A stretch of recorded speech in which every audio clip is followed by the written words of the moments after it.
नमस्कार मित्रों, कैसे हैं आप सब लोग। आज फिर हम चर्चा करने वाले हैं मन को स्थिर और एकाग्र कैसे किया जाए, क्योंकि अच्छा भाषण कैसे दें, मंच पर अपने शब्दों से कैसे लोगों को सम्मोहित करें।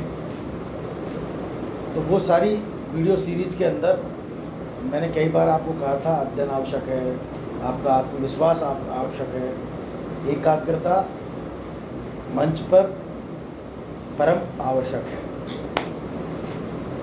तो अच्छा वक्ता बनने के लिए आपके मन का स्थिर और एकाग्र होना जरूरी है। स्थिर और एकाग्र मन जब होता है आपका, तब आप अपने विषय पर जितना आपका अध्ययन है और जो बात आप बोलना चाहते हो उसको आप बोल सकते हो।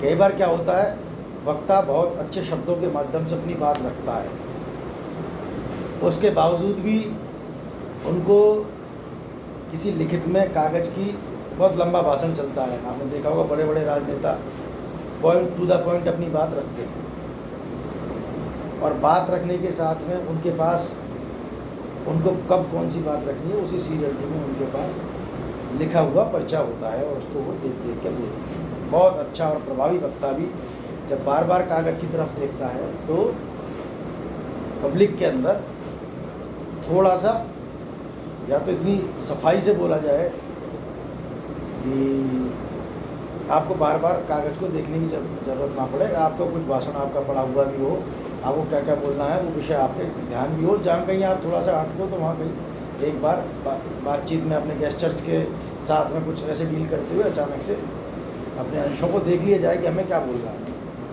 एक दूसरा तरीका ये हो सकता है कि आपको अपने विषय के बारे में पूरी जानकारी हो, और जानकारी के साथ में आपको कब कौन सी बात बोलनी है ये बात आपके दिमाग में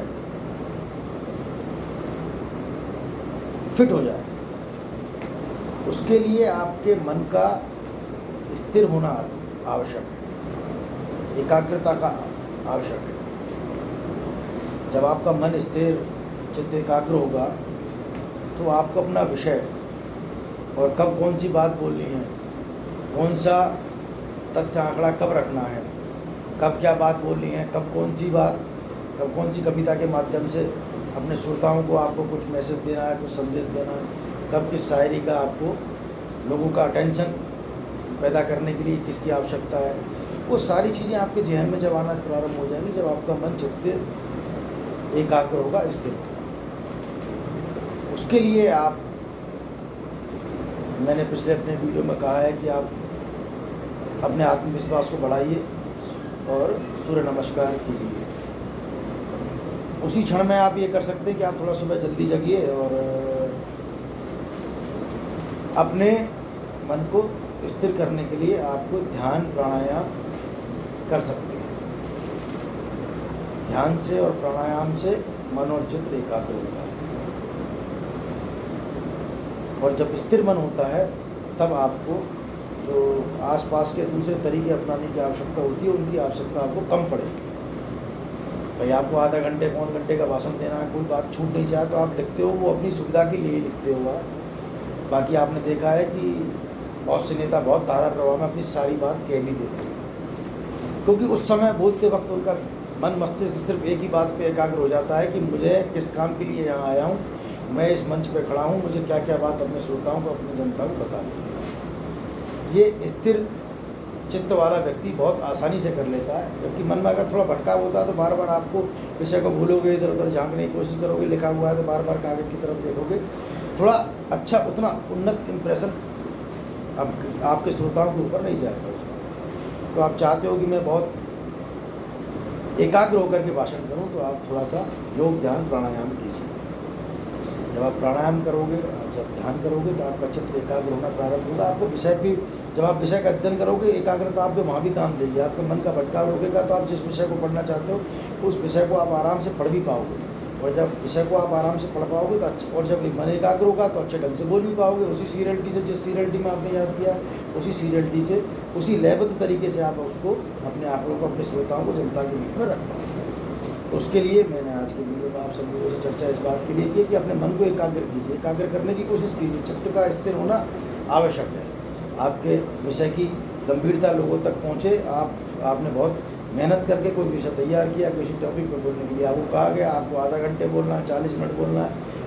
अमूमन सत्र इतना होता है कि आपको मान लो किसी सत्र में बोलना पड़ जाए, आपके श्रोता वाले 200 होंगे, लेकिन श्रोता आपका बहुत अच्छी क्लास का श्रोता है और आपको किसी विषय पर अच्छी बात रखनी है, तो आपको विषय पे बोलने के लिए आपका कोई विषय छूट नहीं जाए, उस बात की आपको आवश्यकता रहती है। तो आप बना तो रखोगे, लेकिन आप कोशिश करोगे उसको, जब चित्र मन एकाग्र होगा तो एकाग्रता से आपका अध्ययन भी होगा और एकाग्रता से आपका भाषण भी होगा, एकाग्रता से आप अपने विषय को रख भी पाओगे। इसलिए एकाग्रता की आवश्यकता होती है और आपको एकाग्र रहना चाहिए। एकाग्र रहने के लिए आपको योग ध्यान प्राणायाम का एक सहारा लेना चाहिए। कुछ आध्यात्मिक विधियाँ भी हैं, लेकिन मैं अभी आपसे इतनी ही डिस्कस करूँगा कि आप थोड़ा योग ध्यान और प्राणायाम कीजिए, मन और चित्त को स्थिर कीजिए, एकाग्र होकर अध्ययन कीजिए। एकाग्र होकर अध्ययन जब आप करोगे तो एकाग्र होकर आप भाषण भी कर पाओगे, आपका इंप्रेशन बहुत अच्छा हो जाएगा और आप बिना देखे अच्छा भाषण कर पाओगे। और आप जितना बोलोगे संयमित वाणी से, जितनी प्रभावी वाणी से, उसका तो एक इफेक्ट जाएगा ही जाएगा, लेकिन आपके इस बात का भी इफेक्ट कि आप एक अच्छे वक्ता होने के साथ साथ आपको विषय की पूरी जानकारी है, पूरा अध्ययन आपने किया है।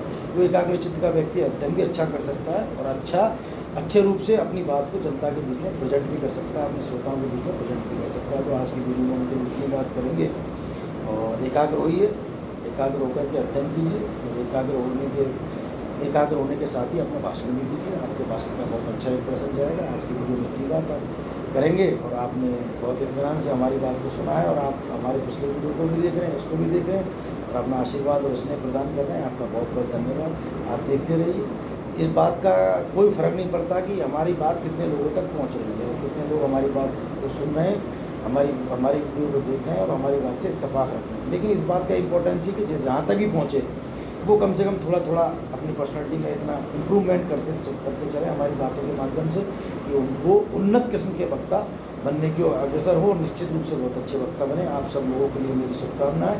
आपने बहुत इत्मीनान से हमको सुना, इसलिए आपका बहुत बहुत धन्यवाद। जय हिंद, जय भारत।